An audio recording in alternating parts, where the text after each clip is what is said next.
Opinion: Islamist ideology, proxy wars stigmatized Iran's nuclear program. While opinions might differ on whether Iran's nuclear program has a hostile purpose, which necessitated punitive airstrikes by Israel upon the former's nuclear reactor sites by itself a potential hazardous act, the Islamic Republic is ultimately paying for its refusal to settle down as a normal country in the comedy of nations since the Islamic Revolution of 1979. Its founder Ayatollah Ruhollah Khomeini 1902-1989 made no secret of his antagonism towards the USA and Israel.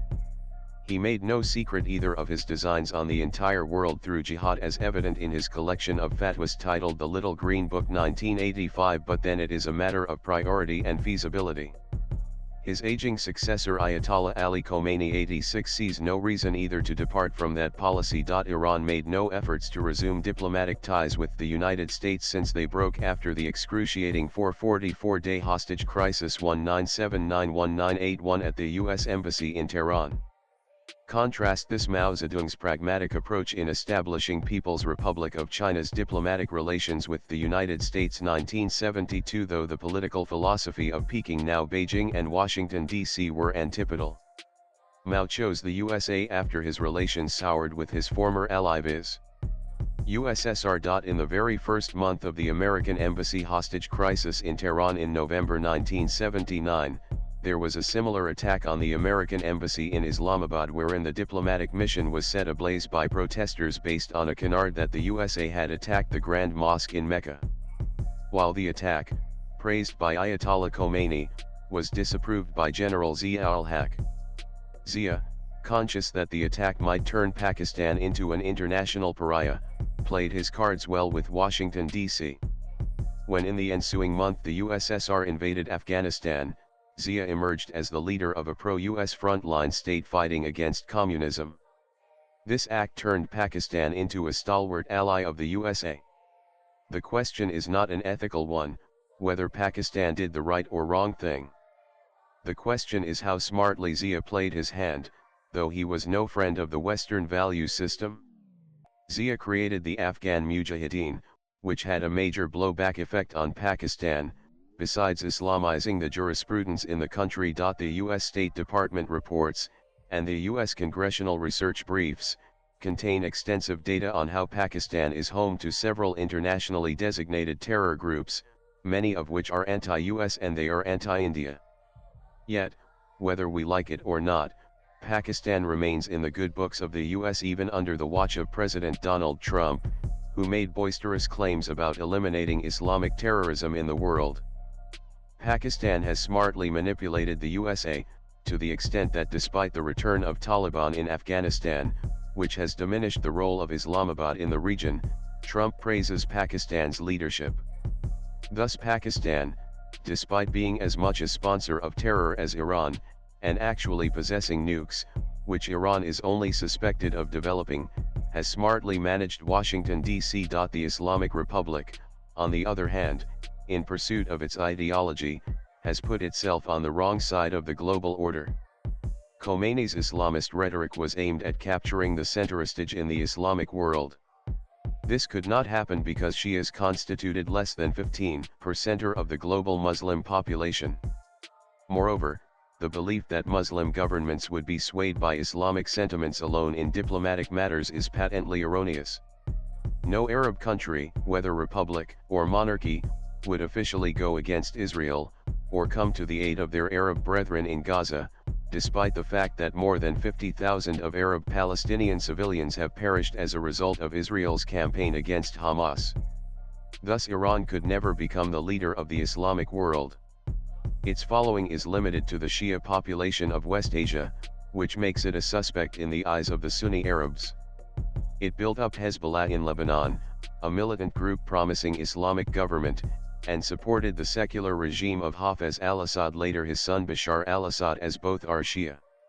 In Iraq it supported the Arab Shias, who despite constituting the majority, had been dominated by the Sunni Arabs from General Abdul Karim Qasim to Saddam Hussein. That Iran's expectation was naive, was recently proven when Pakistan on predictable lines contradicted Iranian top General Mohsen Regia's claim that Pakistan would nuke Israel if Israel used a nuclear bomb on Iran.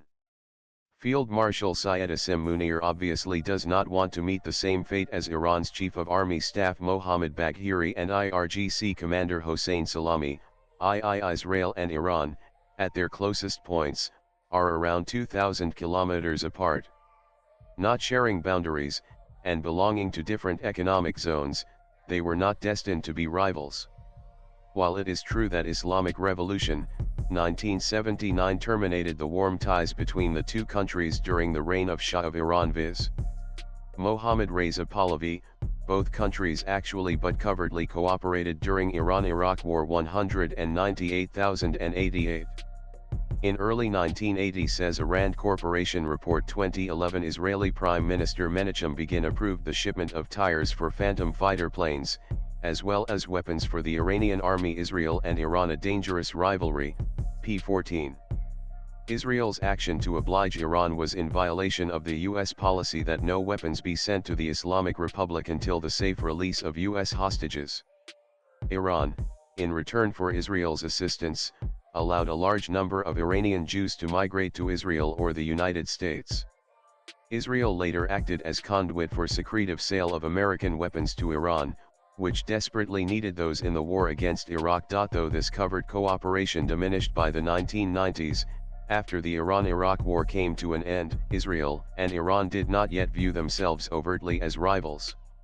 While it is true Iran's nuclear and missile development programs made Israel's security establishment somewhat jittery, the threat from Iran was not yet a matter of public discourse.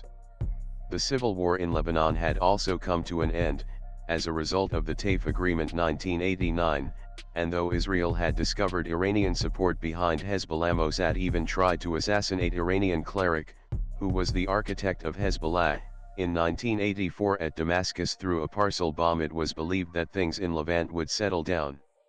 With Iran's detractor Saddam Hussein still in the saddle, and an unfriendly Taliban establishing itself in Afghanistan, Iran's preoccupations were still limited to its neighborhood.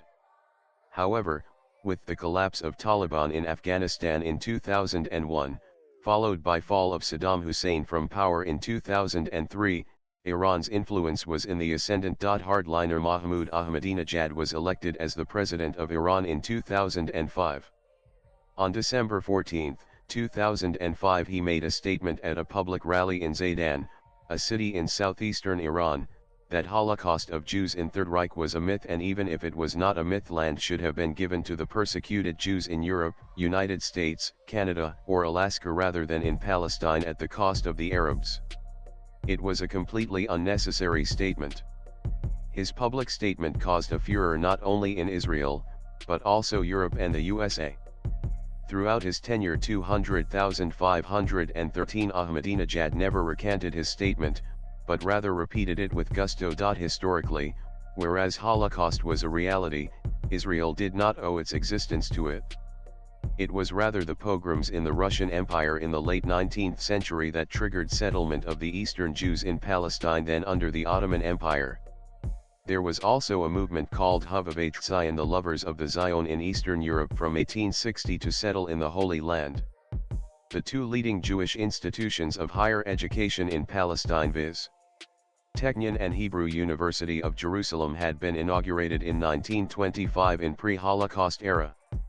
Most political leaders of Israel like Chaim Weizmann, David Ben-Gurion, Golda Meir, and Yitzhak Shamir came from the Tsarist Empire. The questioning of the Holocaust, a highly sensitive matter, was meant only to humiliate Israel. It was, however, a marker of Islamic Republic antipathy towards Israel. The American view of a country's nuclear program is governed by the quality of the regime's relationship with Washington, D.C. and its record of threatening American interests. As T.V. Paul, a US-based Indian scholar, explains in The Warrior State Pakistan in the Contemporary World 2014, the Bush administration treated Abdul Qadir Khan, the father of Pakistan's nuclear bomb, lightly despite the CIA uncovering the successful nuclear proliferation ring that Khan ran, by seizing the centrifuges to enrich uranium destined for Libya in October 2003. Letting Pakistan scot-free despite being the biggest source of nuclear proliferation in the contemporary era, contrasts sharply. With the U.S. invasion of Iraq 2003 over alleged weapons of mass destruction, locking horns with Iran and North Korea, and forcing the Gaddafi regime to abandon its nuclear program in 2003. What explains this contrasting attitude of the USA for different countries during the same period? The answer lies, says Paul, in Pakistan's geostrategic salience and its elite's willingness and ability to carry out or thwart U.S. policy objectives in the region. The warrior state, p.18. Iran's nuclear program was stigmatized by its outlook on the West and Israel. The rest is only a matter of details.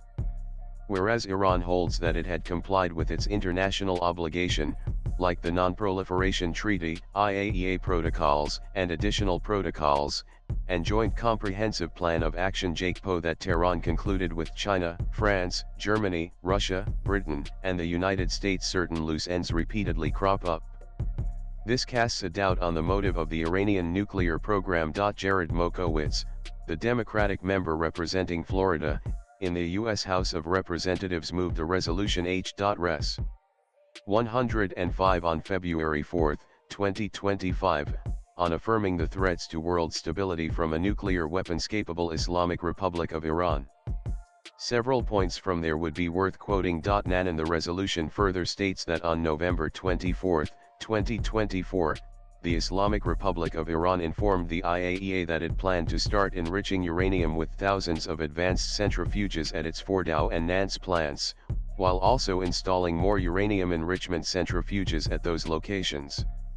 The Office of the Director of National Intelligence published an assessment on December 5, 2024, which stated that Iran's 20% and 60% enriched uranium stockpiles were far greater than needed for what it claims it would use the uranium for, and Iran could produce more than a dozen nuclear weapons if its total uranium stockpile were further enriched. This might explain why Israel went in for airstrikes on nuclear and military facilities in Iran. Israel, a small country, could not leave its security to chance and good intentions of opponents. Its surprise airstrike on Iraq's nuclear reactor Viz. Asiraq near Baghdad on June 7, 1981 became the stuff of legend. It crippled the Iraqi nuclear program. Similarly, its airstrike on September 6, 2007 at a suspected nuclear reactor at Deir-ez-Zor region in Syria also sent a strong message. The strikes on Iran nuclear plants were expected many times over the last 20 years. However, Meir Dagan, the then director of Mossad, went in for a low-cost strategy of assassinating Iranian nuclear scientists. His strategy lent its rather provocative title to Ronan Bergman's comprehensive but controversial book Rise and Kill First: The Secret History of Israel's Targeted Assassinations 2018. The goal is to liberate Palestine, declared Ayatollah Khomeini on December 4, 1990 at the First Islamic Conference on Palestine, and wipe out the Israeli government. There is no difference between the territories occupied before and after the year 1967. Every inch of Palestinian lands is Muslims' homeland. Any non-Muslim and non-Palestinian rule over Palestine is illegitimate rule. As our magnanimous Imam Khomeini said, Israel must disappear. If Palestinian Jews accept Islamic rule, they may live in Palestine. It is not a matter of anti-Semitism. The problem is that a Muslim homeland has been occupied. The most important problem of the Islamic world. Selected statements by Ayatollah Khomeini about Palestine, p.1112. Swipe left for next video. Naturally, Israel could not wait to see the enrichment of this hostile ideology with fissile material. Hence, it went for airstrikes. The writer is the author of The Microphone Men: How Orators Created a Modern India 2019 and an independent researcher based in New Delhi. Views expressed in the above piece are personal and solely that of the authors. They do not necessarily reflect News 18's views. Latest blogs.